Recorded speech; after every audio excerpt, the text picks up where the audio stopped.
Right, continuing my tour of Oxford. That over there, that I'm pointing at with my brolly. That's what I'm going to go and have a look at.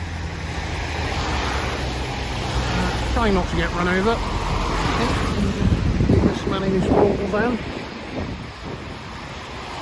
No problem. Right, Eagle and Child.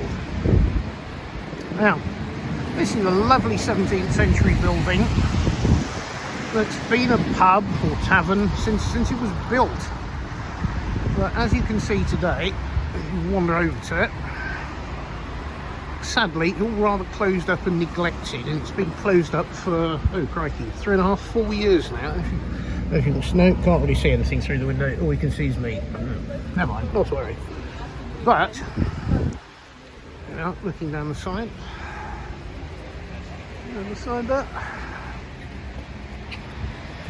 Why I find it very, very interesting is not only it was a nice restaurant and good beer, but it's also a place that's going back, you know, not that many years, almost living memory, where J.R. Tolkien, I'm sure most people know The Hobbit and Lord of the Rings, and some of the other famous authors like, who else came here?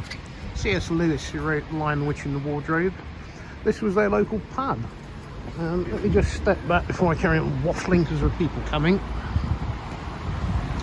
Keep clear, no, this will be fine.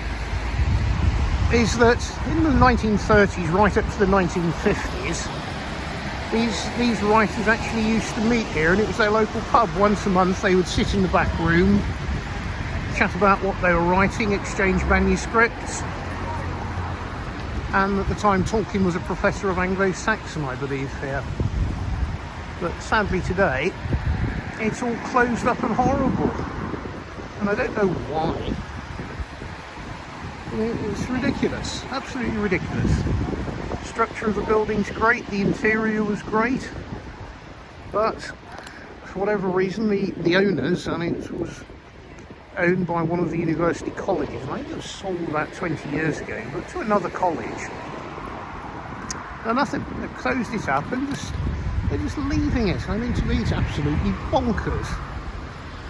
And I did a Google search, and apparently, according to Google, this building now, or the business, or both, belongs to something called the Ellison Institute, which is a Cambridge institution that I did a Google and looked on their homepage.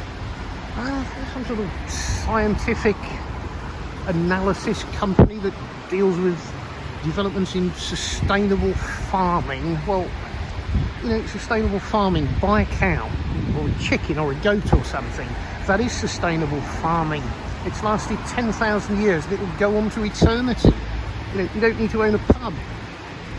It claims, according to their website, that their business is run by world leaders, it's run by entrepreneurs and God knows who else. But, well, your entrepreneurs aren't very good, are they, really? If your income is nothing because you close your pub.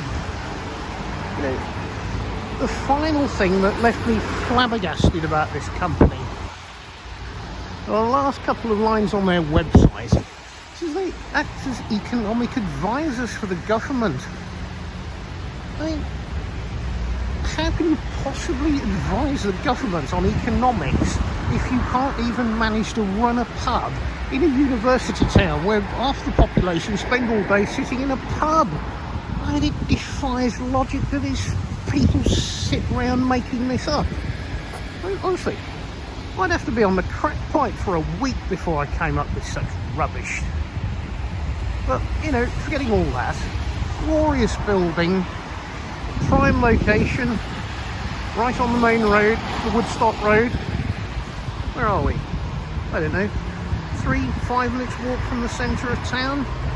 We've got colleges over the road from us. We've got another pub, the Lamb and Flag, directly opposite. Nice place, but not as nice as here. That functions. Why the hell can't these halfwits, you know, reopen it? So many people, you come down here, there's queues of people sometimes just looking at it, Tolkien enthusiasts and all sorts. Honestly. And the place next to it's closed. They're probably going to not do something with that either. And 4 years. The place, you can't refurb it. It's got a preservation order on it. Goodness sake. Oh, it just defies any form of common sense what goes on here. Terrible shame. Terrible shame. You know, but as far as history people are concerned, I brought a number of people down here years and years ago who were Tolkien enthusiasts, and we went and sat in the back room where he sat, and he looked at some nice pictures that are on the wall.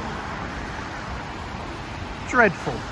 Absolutely hopeless. You know, if you're a university college or a technology institute, why don't you stick at what you do and let, say, someone who knows how to run a pub.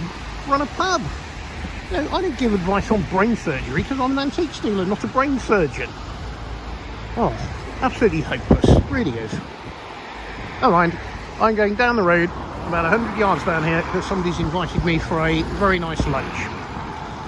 I mean, knowing my luck, I'll probably get to this place and be told, oh, sorry, Mr. White, we haven't got any food. No, don't got any food at all. No, we don't do food. We can sell you a trombone or give you a lecture on particle physics, but we're a restaurant. We don't have food.